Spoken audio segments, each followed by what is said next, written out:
Hi hello అందరికీ నమస్కారం. So ఇవాళ నేను మీ ముందు ఇంకొక రెసిపీతో వచ్చాను. అదేంటంటే చెన్నైలో ఒక ఫేమస్ అయిన వడ కర్రీ టిఫిన్కి తింటారు కదా, సో ఆ రెసిపీ చేయబోతున్నాను. సో రండి ఎలా చేద్దామని చూద్దాం. నేను ఈరోజు ఈ కప్ అంతా ఫుల్ పచ్చని పప్పు తీసుకున్నాను. సో అది ఒక 2 hours నానబెట్టేసింది. ఆ తర్వాత అందులో ఒక 3 చిల్లీస్, ఇవి కాశ్మీరీ చిల్లీస్ కాబట్టి నేను 3 వేసేసుకుంటున్నాను. సో ఈ పప్పు సరిపోయేంత కొద్దిగా సాల్ట్ వేసేసుకొని ఇది మనం మిక్సీలో పల్స్ మోడ్లో ఒక 3-4 టైమ్స్ వచ్చేసి మనం గ్రైండ్ చేసుకోవాలి.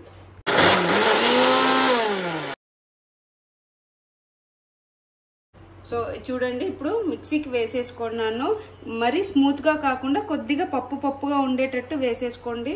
సో మామూలుగా దీన్ని అయితే కొంతమంది స్టీమ్ చేస్తారు ఇడ్లీ కుక్కర్లో, కొంతమంది ఆయిల్లో వేసి వడలాగా తీసి మళ్ళీ చేస్తారు. అలాగే మనం ఇవాళ వచ్చి ఇంకొక మెథడ్ ఏంటంటే, ఇలా దోశ ప్యాన్ మీద జస్ట్ అడ అంటారు. అడ అంటే పప్పులతో చేసే దోశ కదా, సో అలాగే ఇది అడలాగా ఇలా జస్ట్ బాగా ప్రెస్ చేసేసుకొని మంచిగా 2 వైపు రోస్ట్ చేసుకోవాలి. సో 1 సైడ్ వచ్చేసి కొద్దిగా చూడండి రోస్ట్ అయింది. సో ఇప్పుడు వచ్చేసి బాటమ్ సైడ్ వచ్చేసి మనం ఫ్లిప్ చేసామన్నమాట. సో ఇప్పుడు నేను అన్నీ కూడా కట్ చేసి ఉంచేసాను ఆల్రెడీ. సో ఇందులో వచ్చి 2 మీడియం సైజ్ టొమాటోస్, ఒక లార్జ్ ఆనియన్, ఒక 3 to 4 గ్రీన్ చిల్లీస్ అన్నమాట, కొద్దిగా కొత్తిమీర, పుదీనా, కొద్దిగా కరివేపాకు.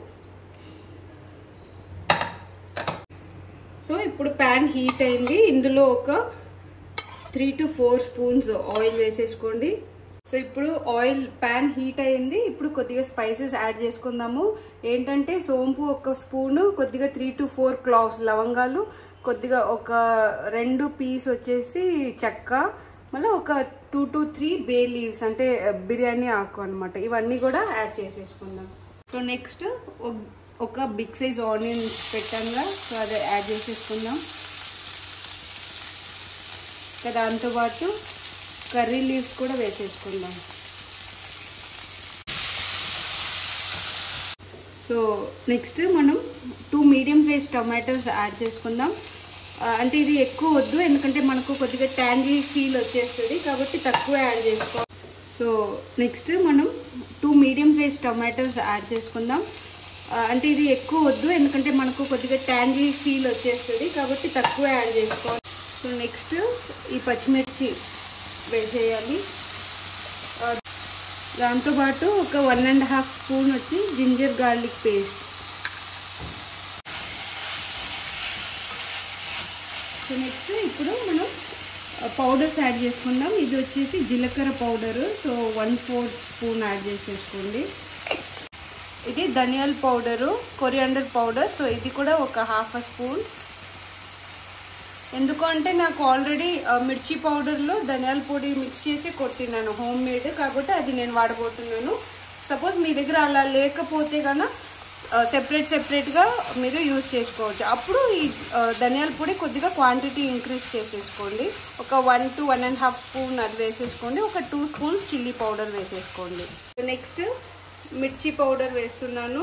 ఇది కాంబినేషన్ ఆఫ్ ధనియాలు మిర్చీస్ అనమాట. సో ఇది వచ్చి ఆల్రెడీ మనం చిల్లీస్ వేసాం కాబట్టి తక్కువే వేసుకుందాం. నాది కొద్దిగా కారం తక్కువ ఉంటుంది, సో నేను వచ్చి ఒక 2.5 స్పూన్ వేసుకుంటాను.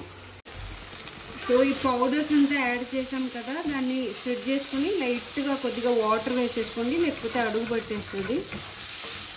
జస్ట్ ఇలా మిక్స్ చేసేసుకొని కొద్దిగా పచ్చివాస పోయేంత వరకు జస్ట్ కొద్దిగా వాటర్ వేసేసుకొని దాన్ని బాయిల్ చేయనివ్వండి. సో ఇప్పుడు ఇందులో వాటర్ ఒక 1.5 గ్లాస్ వేసేసుకుందాం. ఎందుకంటే ఈ క్వాంటిటీ చూడండి ఇదిగో. సో ఇంకొంచెం వాటర్ వేసేసుకొని